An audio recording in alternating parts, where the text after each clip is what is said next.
Saint Père Tout-Puissant, vous avez céleste étoile, proclamez le grand roi. Alléluia, Hosanna, et béni soit à lui. Amen.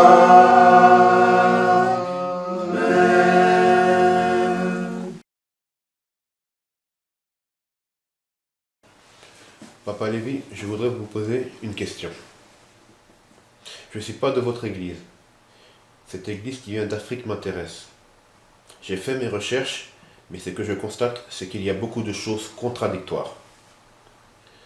Pour commencer, pourquoi les chorales jouent comme si elles étaient en boîte de nuit? Pourquoi les femmes sont maquillées à outrance, portant des bijoux, mettant du vernis, et etc., etc. Merci. Belle question. C'est pas une seule question. Tu as parlé d'une question, mais il y a plusieurs questions. C'est rien. C'est en mangeant que l'appétit vient. Bon, voyez-vous, voilà 32 ans que Papa Oshofa a été rappelé à Dieu. Le 10 septembre prochain, 10 septembre 2017, ça fait 32 ans que Papa Oshofa, le fondateur, gloire à son Dieu, a été rappelé à Dieu. Et ceux à qui il a laissé l'église en héritage, à commencer par nos grands devanciers, les papas Bada, les papas Abba aussi, ils ont fait une mauvaise interprétation, une très mauvaise lecture de la constitution testamentaire que Papa Oshofa, le prophète noir, aux pieds nus, a laissé pour l'église de la part de Dieu. Je ne les condamne pas eux, mais ceux qui les entourent, qui les encadraient, ne l'ont certainement pas donné de bons conseils, sinon l'église ne serait pas là aujourd'hui. Et c'est ce qui vous amène à faire ce constat, hélas, cruel et désagréable. Même nous qui sommes nés dans l'église, nous sommes malheureux de voir l'église évoluer d'une certaine manière.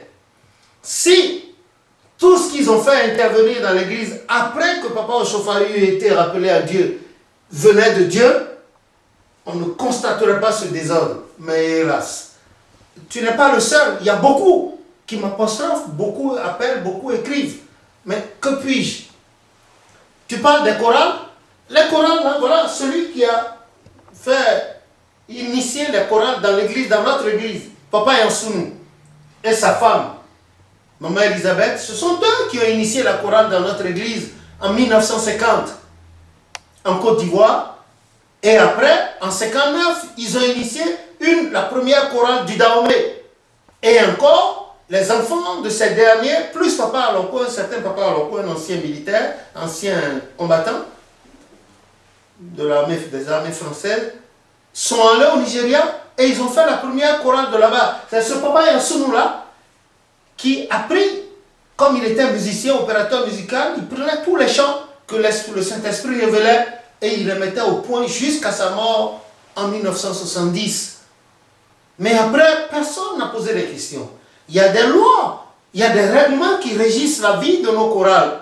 Mais hélas, aujourd'hui, la plupart de nos maîtres de chœur ne savent pas ce que c'est qu'une chorale. Ils ne peuvent pas faire la différence entre un chœur et une chorale. Et ils ne peuvent pas savoir quels chants ont été donnés par le Saint-Esprit, quels chants ont été adoptés et quels chants sont venus d'ailleurs. Ils ont le complexe de poser des questions. Nous, je suis l'un des tout premiers choristes historiques de l'église du christianisme céleste. Et parmi nous tous, je reste le plus ancien en ce moment. Papa Yansounou était déjà maître de chœur. À l'époque coloniale, à la mission protestante, Papa Oshofa était son choriste. Ils sont chanteurs. Papa Oshofa était musicien aussi. Mais si les gens ne veulent pas, on ne peut pas les obliger. Dans ce livre que vous avez là, dans ce livre que vous avez près de 1400 chants révélés par le Saint-Esprit. Et les chants que Papa Oshofa a chantés avant de quitter la terre, les derniers 8 chants, tout est là. Avec le Tédium, Gloria et autres. Mais ces maîtres de cœur là, s'ils leur chargé de paroisse, desquels ils dépendent, si ces maîtres de cœur veulent la vérité, il n'y a pas de problème. S'ils posent des questions, par humilité, on va leur enseigner. Ils laissent les chants révélés à nous par le Saint-Esprit et ils s'en vont prendre les chants des autres dénominations pour venir enseigner à leur chorale. Ils ne sont pas retournés dans la Bible. Lis Job 8, verset 8, Jérémie 6 à partir du verset 16. Et ils sauront que ils doivent faire ce que l'Esprit a dit à ces deux pères-là concernant la chorale. Ils ne connaissent même pas l'histoire de nos Kamaï. Les tenues de maître de chœur, la tenue de maître de chœur même, ils confondent. Vous avez vu des ongles, ce que vous citez là, vous déplorez, vous n'êtes pas de l'église. Mais l'église vous intéresse. D'abord parce qu'elle vient d'Afrique, et encore c'est une église spirituelle. Regardez, c'est des gens qui ont laissé Satan venir se pavaner là-dedans avec ses agents. Et quand vous regardez là, vous voyez des trucs bizarres dans les cours. Très bizarres. Et aujourd'hui, on ne sait même pas, d'ici une vingtaine d'années, une cinquantaine d'années, ce que l'Éternel a dit à Papa Oshofa et Papa Yansounou à propos de l'église concernant la chorale va disparaître. Et il y aura non plus des chorales ni des chœurs, mais des orchestres, des bandes, où on va jouer du n'importe quoi comme au Moulin Rouge. C'est dommage. C'est bien que vous avez posé la question, mais moi seul, qu'est-ce que je peux? Je suis juste une goutte d'eau dans un océan.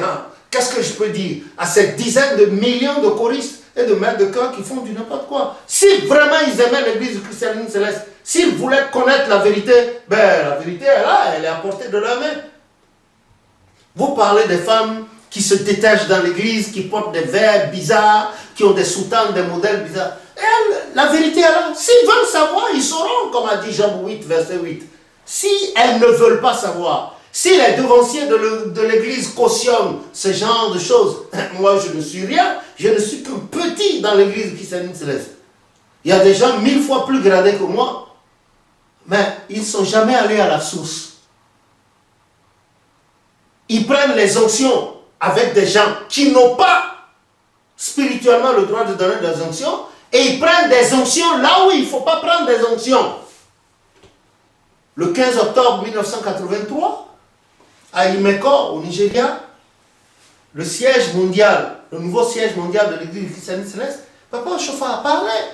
Et celui qui interprétait les paroles de Papa Oshofa en français ce jour-là, il vit encore, il s'appelle Abiassi Jonas. C'est le fils au secrétaire francophone particulier de Papa Oshofa, il s'appelait Papa Abiassi Godwill. Il vit encore. Mais si les gens ne veulent pas, s'ils ne donnent pas de la valeur à la chose de Dieu, s'ils donnent de la priorité, la primauté aux choses matérielles, il va de soi que ça se fasse comme ça. Et c'est vrai, tu n'es pas le seul. Il y a beaucoup de personnes qui se plaignent, qui n'arrêtent pas de se plaindre. D'autres ont quitté, ils sont partis de l'église, ils se disent, mais ça c'est quoi ça? Nous, qu'ils ont appris qu'au temps de Papa Oshofa et Papa Yansounou, c'était ça. Lui, Papa Yansounou, il était redouté. Parce que ce que l'Éternel a dit pour l'église, allez, ça devenait exécutoire. Papa Oshofa, lui, de nature, il est doux. Il n'obligeait personne, il te rappelle à l'ordre, une fois, deux fois, la troisième fois, il ne parle plus. Mais Papa Yansounou, ce n'est pas ça. Il dit que c'est de l'or, un métal précieux que Dieu nous a donné à travers cette église. La libération de l'homme noir. Mais hélas, ils ne comprennent pas. On ne peut rien faire. Que Dieu nous vienne en aide, que son nom soit béni. Voilà ce que je peux dire pour vous répondre sommairement. Bon, je pourrais répondre une autre fois si l'occasion m'était donnée. Que le nom de l'Éternel soit béni. Voilà.